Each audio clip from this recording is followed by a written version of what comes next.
The video you're about to watch is from an internal team meeting at CarEdge. We had Meade, one of our customers who used our car buying service, join us to tell us all the good, bad, and in between pieces of his car buying experience with CarEdge.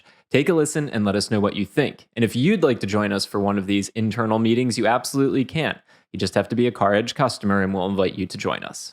I am a fan of your YouTube videos. I find them enjoyable, and I'm kind of a car geek, I guess, over time in my life. You can see right here is a 57 DeSoto over my shoulder, which is about as old as I am. And I also enjoyed learning more about the dynamics as dealers got, sorry for the word, but I guess greedy during the COVID opportunities. And I always love it when information and technology puts more power in the hands of the good guys and they can fight back.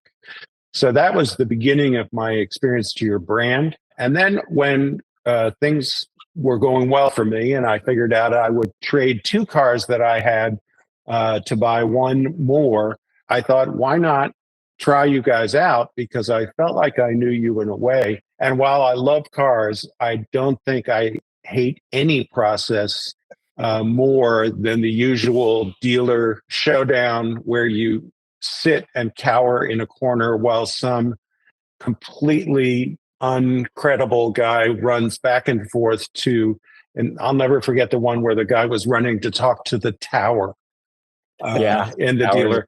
And the tower was well into 6 or 8 inches platform off the floor, but it was the tower.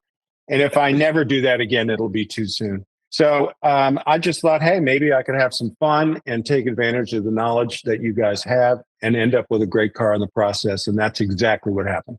Yeah, well, we're super excited to hear about your experience getting your new Lyriq. Can't wait to dig into that more. Let's start with expectations, Meade. Like when you signed up, when you took that dive in, what were your expectations for our service? I guess my expectations were pretty high, but pretty simple, which is that I expected for someone to find out what I wanted and then leave me out of the process in the best possible way, meaning I would send you to go battle and deal with the tower and all of that other nonsense. And that's pretty much exactly what happened. Awesome. Okay. So we met your expectations, which is good to hear.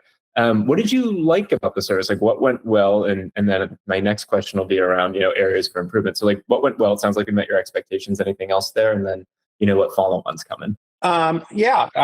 First of all, I worked with Theo, who was terrific. I really appreciated our first conversation, especially. He was very careful to say, what is it you want and what's important? And in a world of many choices, which ones are more important than the others? So I really felt listened to and I felt understood. And it was kind of exciting to say, okay, now go forth and deal. I'm not motivated by getting the absolute best price on a vehicle. It never made sense to me that I would only be happy if I left the dealer, which had been in smoking ruins and, looked at the camera but I did want to feel like that I'd been smart about the process and that I've been treated fairly. And Theo was really powerful with me to help me understand that. I made a point of finding out what time zone he's in because I'm in Eastern time. If you're going to do business, I just, in this day and age, always try to know where somebody else is. So if I get up early. So if I'm sitting here at 6 o'clock and I haven't heard from Theo, it's a nice thing to know that it's 3 o'clock in the morning and maybe he has something better to do. So that part was terrific. I like that part a great deal. And once the process started, it seemed to be pretty easy.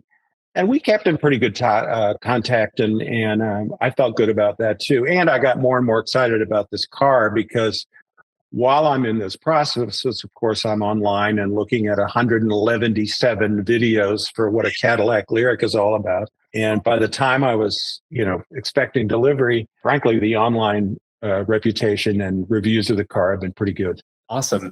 So Meade, I heard in what you shared with us that you felt very understood and very what you wanted was captured by Theo. And so you felt confident in the services that we'd be able to provide. And then as we were providing the services, your excitement grew because you were obviously researching the vehicle, but also that cadence of communication met your expectations and made you feel good. And I also heard what I found to be compelling me.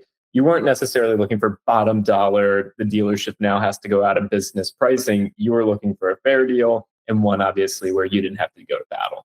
And it sounds like we did a good job at those things. Actually, you exceeded my expectations because when we got down and by the way, I had two elements. I had a car I was trying to buy and a car that I needed to trade in or sell, but it didn't need to trade it in. I actually did very, very well selling the car through you guys, which was my second positive price surprise. So yeah, it's not about making somebody else lose, but I wanted to feel the two things I would say. I want to be smart about it, and I want to feel like I'm approaching this with the knowledge that's available to me from any of the sources I can go to. That's awesome. I hope you know one of my dad's taglines is knowledge is power. And so, it seems like we were able to obviously share some of that knowledge with you to help you feel empowered and then demonstrate our expertise and our knowledge and obviously follow through on that. What about areas for improvement, Meade? What during the process do you think or where during the process and what within the process could we improve upon to make the experience even better? So I had a feeling that this service is on the new side, and that there might be a couple of things to think about going forward. And poor Theo ended up with grumpy me on the call when the dealer, who seemed a little confused by the process, called me directly and did two things that pissed me off, sort of. And the first thing was, here we are in this incredible age, and we're all talking to each other on a computer, and I am signing and paying invoices from CarEdge immediately, and that's the way the world works right now. And the first thing he wants to do, is sell me a aftermarket warranty. And look, this is very specifically the game that I'm trying to avoid and don't want to play. But I think he was kind of confused as to who the final buyer was. And he wasn't a bad guy. He's trying to make his manager happy and all that stuff. So that was the first thing that, like, I feel like if I'm on the phone with this guy and he's trying to sell me an aftermarket warranty, that's part of what I'm paying you to shield me from, kind of. Mm-hmm. And then the second thing, and this really kind of annoyed me more, which is now I'm so excited about my car, but this guy can't do the deal digitally. He can't, whether it's there's a million digital signing softwares these days. So we're going from this incredible digital experience to a dark and analog world, while he A, tries to sell me the warranty, and B, insists on sending papers through FedEx for me to get them. And that was a missed opportunity because, first of all, why can't you just send me the damn documents? Theo explained that he probably needed a wet signature. I hadn't heard that term before, but I figured out what that meant. And so I totally get that. But then why don't you send me the documents and I will send you back a wet signature and we'll still save some time. Theo explained, and it makes perfect sense, that you guys figure out special relationships with vendors. And these guys were fine. I didn't talk to them that often in this dealer in St. Louis, but it does seem to me that to go with your incredible new service, there might be some screening or some understanding which dealers have digital capability so that they could turn around a thing faster. That's incredible. Thank you for sharing that with us. Absolutely hear you on you're paying a premium service and you are paying to be shielded from those experiences of being upsold and cross-sold and backwards sold and whatever other ways you can sell a warranty product. So heard and understand that. That's an area of improvement for us as we think about our processes. And then absolutely to have this digital experience, which I think is so great that you're passionate about making it simple, making it easy. And then it's like you're back to the Stone Ages where, I have to mail you this paperwork, wet signature, and, screening. I hear you on screening dealer partners who can facilitate the experience that we want to bring to our customers here at CarEdge. It might just be one element that you guys think about as you create relationships. And further down the road, by the way, as you do create relationships, they will know without saying that they need to talk to your guy, not the customer at the end. So that's a easy fix. Love it. I absolutely love it, Meade. Well, Meade, those were the questions I had for you. I really greatly appreciate you trusting us. So thank you. That means the world to me. It means the world to our entire team. We are the same people that show up. Yeah, the green screen's right there. We're the same people that show up on the YouTube channel. So thank you for trusting us, and then thank you for taking 15 minutes out of your day to share this information with our team. It is hugely impactful for us, and really, really, really brings us a lot of insight and joy to see the impact of our work. Well, you turn the process into one that's a lot of fun. I got one more thing that I was surprised by and really enjoyed. I've had cars shipped to me many times before because I tend to buy cars that are, I used to be into sort of obscure high-end used cars that would hard to find and whatever. But this particular thing, the bill of lading that I think it was Colette sent me, had a beacon or something where the driver's location, I could see it online. Wow.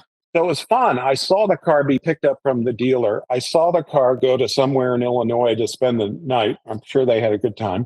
And then I saw the car come through Tennessee. And then I saw the car go off the route, which meant, aha, he's making another delivery. And all that to say is the bill of lading said the car was going to be delivered to me in Atlanta by 3:00. But it was pretty clear to me it wasn't going to be. But I saw why, because I saw where it was going. And that just absolutely made that process easier. So I didn't have to be here, looking at my watch going, what the hell? Whoever that company is, I don't even know if that's now the way it works. But that was a fun and useful bit of knowledge as I was waiting for my car, which, by the way, turned out to be incredible. Well, Meade, I hate to break it to you. Colette was actually just calling the driver incessantly and then updating. No, but she probably would if we asked her to. Colette's incredible. The whole team here is incredible. Meade, that's awesome. Thank you for sharing that with us. And thank you again. Meade, I want to say two things, if I may. Okay. Much like you, I never want to step foot in the tower again in a dealership. Ever. And the most important thing that I think I took from your experience is that you wanted to be heard, and Theo heard you. And that to me is the most important aspect of the entire transaction, because if we don't take the time to hear what a customer is actually saying, then we can't provide the service that you're entitled to. So thank you for sharing that. It's my pleasure.